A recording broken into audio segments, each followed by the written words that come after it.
You can now support Ghost Maps on Patreon and buy our official merchandise on Redbubble.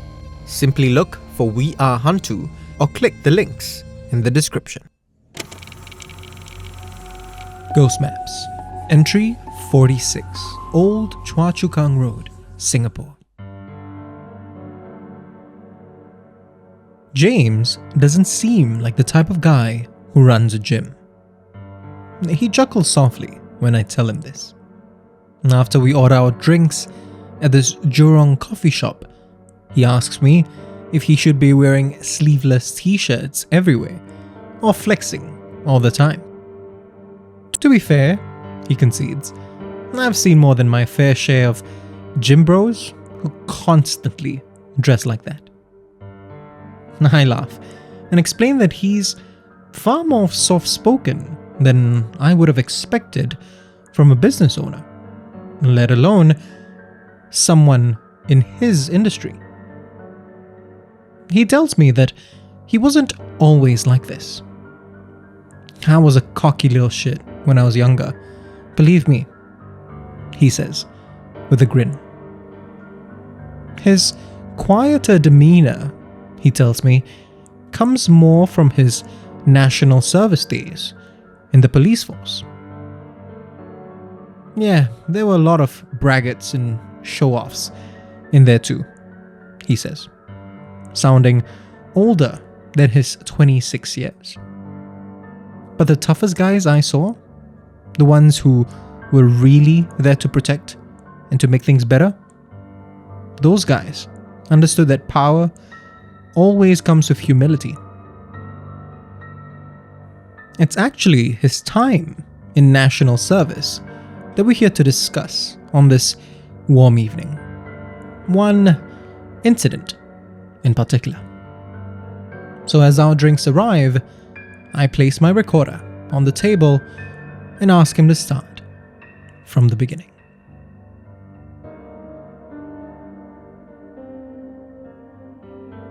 It was the early 2010s.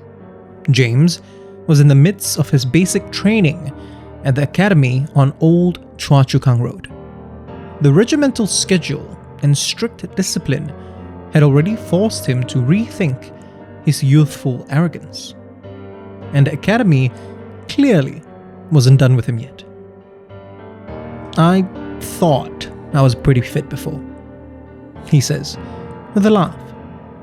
But the training seriously kicked my ass. Too focused on his own personal transformation, he didn't pay much attention to the ghost stories that the other cadets were trading about the academy. The most popular of these were that a ghostly little girl had been seen roaming the grounds. Details, as far as James could tell, were sketchy. Apparently, seeing the child had driven a former cadet to the brink. Or at least, that was the rumor going around anyway. James wasn't thinking of any spectral children on this particular Thursday evening. He was barely thinking at all, really. He could hardly even move after that day's particularly intense training, conducted by a field instructor named Ishak.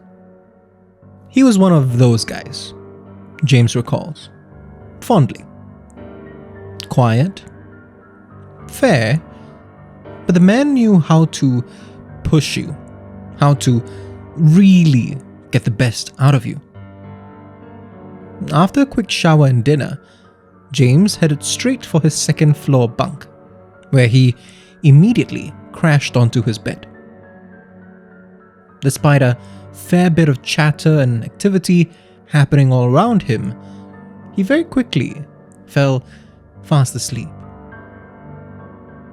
Have you ever knocked out too early and then woken up at some ungodly hour and felt totally disorientated? James asks. I nod as he tells me how it was that disorientation that probably saved his life that night. It was dark when James was awoken by something tugging at his hair from the left side of his bed. Lying on his back, he rolled over to his left and opened his eyes to find a little girl staring at him.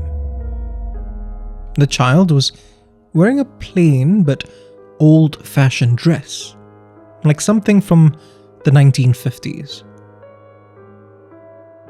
Oddly enough, James wasn't terrified. He wasn't even alarmed.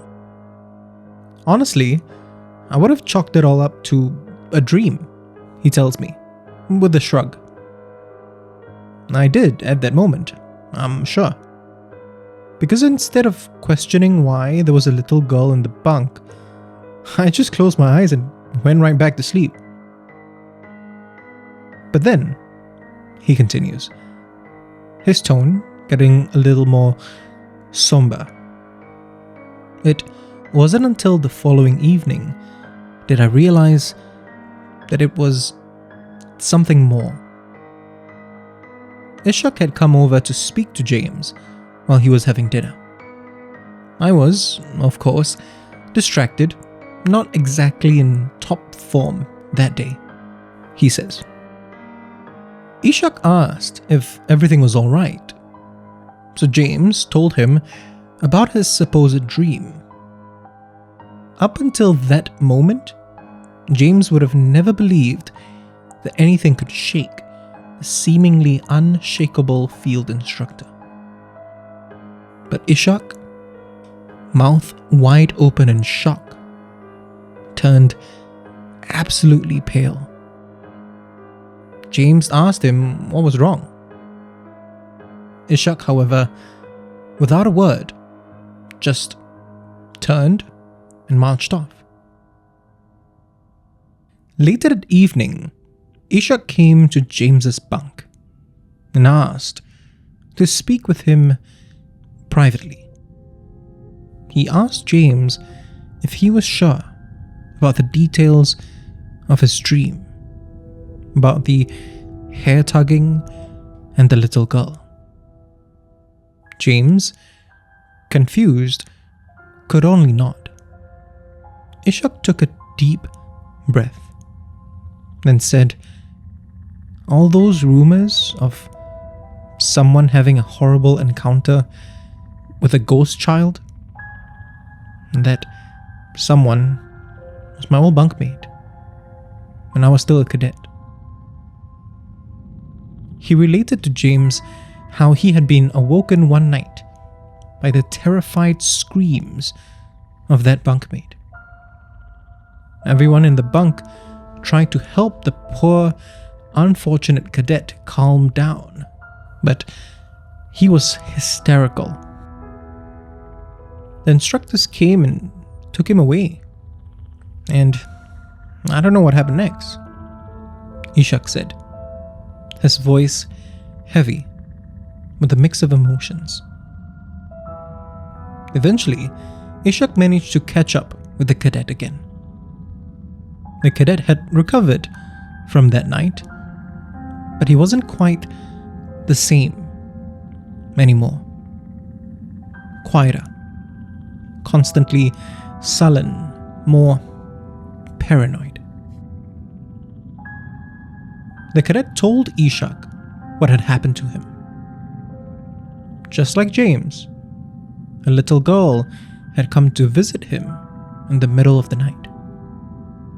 Unlike James, however, he turned around to find a woman on the other side of his bed, staring menacingly at him. Like the child, she was wearing an old-fashioned dress from some bygone era, but her clothes were tattered and torn. It made her already imposing figure all the more frightening. Instinctively, he knew that the woman was the little girl's mother. Before he could comprehend what was going on, the woman snarled at the cadet and, with her long, dirty nails, started clawing and scratching at him. The thing was, Ishak told James, there wasn't a scratch on him when he started screaming. There was never a scratch on him. Ishak said that he assumed that the cadet was under stress, but after what James had told him, he wasn't sure what to believe in anymore. James says that Ishak certainly didn't let up during their training, but he always made it a point to check in with the cadets at the end of the day from then on, to ensure that they were all doing okay, both physically and emotionally. As much as he led by example during training, I think it was that gesture that really shaped who I eventually became, James tells me. I nod, but say nothing. After all, I certainly understand the impact a mentor can have in your life. If you want to discover more of Southeast Asia's other side, subscribe now and follow us on social media at We Are HANTU. You can also buy official merchandise on Redbubble and be one of our supporters on Patreon. Ghost Maps is recorded on Audio-Technica mics.